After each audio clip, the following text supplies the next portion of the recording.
Hello, welcome to Study Smart tutorial for easy notes and smart study tips. ಈಗ ನಾನು ನಿಮಗೆ profit and loss appropriation ಅಕೌಂಟಲ್ಲಿ guarantee of profit to a partner ಹೇಗೆ ಮಾಡೋದು ಅಂತ ಒಂದು ಸಿಂಪಲ್ ಮೆಥಡಲ್ಲಿ ಹೇಳ್ಕೊಡ್ತೇನೆ. ಸೊ ಇಲ್ಲಿ guarantee of profit to a partner ಅಂತ ಹೇಳಿದ್ರೆ A and B old partner ಇರ್ತಾರೆ. ಆ ಎ ಆ್ಯಂಡ್ ಬಿ ಓಲ್ಡ್ ಪಾರ್ಟ್ನರಲ್ಲಿ ನ್ಯೂ ಪಾರ್ಟ್ನರ್ ಜಾಯ್ನ್ ಆದಾಗ ಎಷ್ಟು ಮಿನಿಮಮ್ ಗ್ಯಾರಂಟಿ ಅಮೌಂಟನ್ನ ಓಲ್ಡ್ ಪಾರ್ಟ್ನರು ಸ್ಯಾಕ್ರಿಫೈಸ್ ಮಾಡಬೇಕು ಈಚ್ ಪಾರ್ಟ್ನರ್ಗೆ ಅಂತ ಹೇಳೋದನ್ನೇ guarantee of profit to a partner ಅಂತ ಹೇಳೋದು. ಸೊ ಈಗ ನಾವು ಒಂದು ಎಕ್ಸಾಂಪಲ್ಗೆ ಒಂದು ಸಮ್ ತಗೊಂಡಿದ್ದೇನೆ. So Sachin Rahul were partner in a firm. These two partners are the old partners. Their share is 3:2. Here Mr. Dhoni is admitted for 1/6 share. The minimum guarantee is given by old partner is rupees 25,000. The total net profit of the firm is 90,000. And then here we have to find out the appropriation account. ಇಲ್ಲಿ Sachin Rahul two partners ಇದ್ದಾರೆ. New partner ಬಿಸ್ನೆಸ್ಗೆ join ಆದಾಗ minimum 25,000 pay ಮಾಡೋಕ್ಕಾಗತ್ತಾ ಅಂತ ನಾವು ಈಗ find out ಮಾಡಬೇಕು. So pay ಮಾಡೋಕ್ಕಾಗತ್ತಾ ಅನ್ನೋದನ್ನು ನಾವು ಶೇರ್ ಇನ್ ಡಿಫಿಷಿಯನ್ಸಿ ಅಂತ ಹೇಳ್ತೇವೆ. So first how do you find out the share in deficiency? ಈಗ ನಾವು ಹೇಗೆ ಶೇರ್ ಇನ್ ಡಿಫಿಷಿಯನ್ಸಿನ ಫೈಂಡ್ ಔಟ್ ಮಾಡಬೇಕು ಅಂತ ಹೇಳಿದ್ರೆ, ಸೊ ಒಂದು ಕ್ಯಾಲ್ಕುಲೇಷನ್ ವರ್ಕಿಂಗ್ ನೋಟ್ನ ನಾವು ಪ್ರಿಪೇರ್ ಮಾಡ್ಕೊಳ್ಬೇಕು. So calculation of share in deficiency.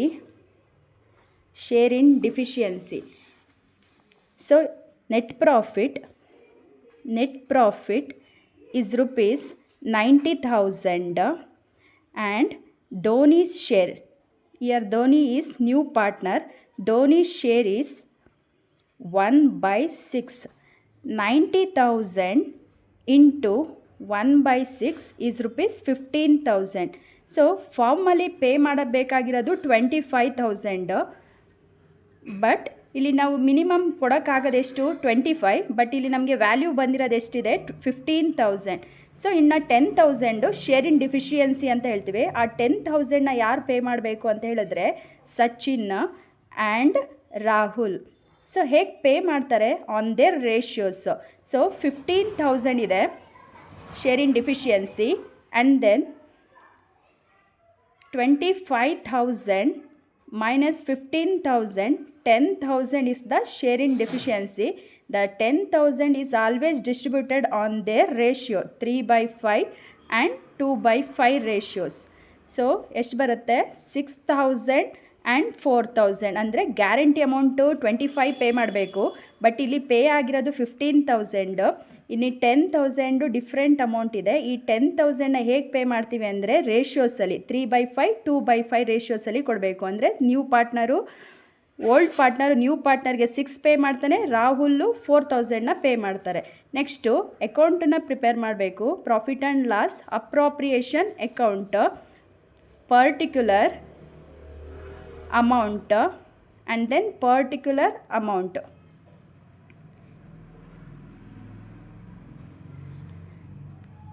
Credit ಸೈಡಲ್ಲಿ ಇನ್ಕಮನ್ನು ರೆಕಾರ್ಡ್ ಮಾಡಬೇಕು, ಡೆಬಿಟಲ್ಲಿ expenses. First by net profit brought down is rupees 90,000. Next ಡೆಬಿಟಲ್ಲಿ ಕ್ಯಾಪಿಟಲ್ನ ಫೈಂಡ್ ಔಟ್ ಮಾಡ್ಕೊಳ್ಬೇಕು. To Sachin capital account 90,000 into. So how do you find out the each partners ratios ಅಂತ ಹೇಳಿದ್ರೆ all the 3 partner ರೇಷಿಯೋಸ್ನ ನಾವು ಆ್ಯಡ್ ಮಾಡ್ಕೊಳ್ಬೇಕು. Sachin Rahul and Dhoni share total 6, 3/6. The total capital of the Sachin is rupees 45,000. ಈ 45,000ಅಲ್ಲಿ Sachin 6,000ನ ಧೋನಿಗೆ pay ಮಾಡ್ತಾರೆ. So ಅದಕ್ಕೆ ನಾವಿಲ್ಲಿ minus ಮಾಡಬೇಕು. Less share in deficiency 6,000. The remaining capital is rupees 39,000. And then the second partner is Rahul capital account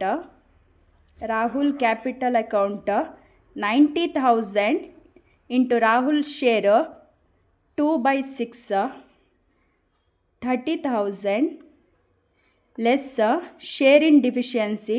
Mr. Rahul pay rupees 4,000. 26,000 is the capital, and then finally here we have to find out Dhoni capital Dhoni capital account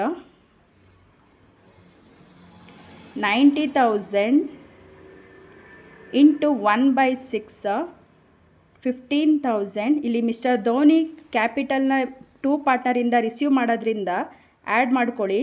add share in ಡಿಫಿಷಿಯನ್ಸಿನ receive ಮಾಡ್ತಾರೆ Dhoni from Sachin capital and Rahul capital.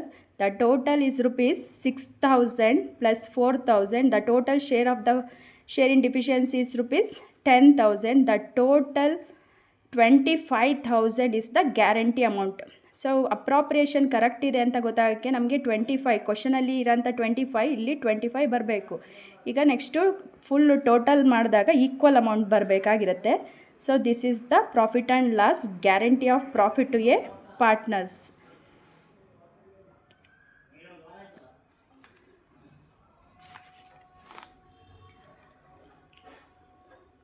Okay, thank you. Next sacrifice ರೇಷಿಯೋನ ಹೇಗೆ calculation ಮಾಡಬೇಕು ಅಂತ next ವಿಡಿಯೋದಲ್ಲಿ upload ಮಾಡ್ತೀನಿ. Thank you.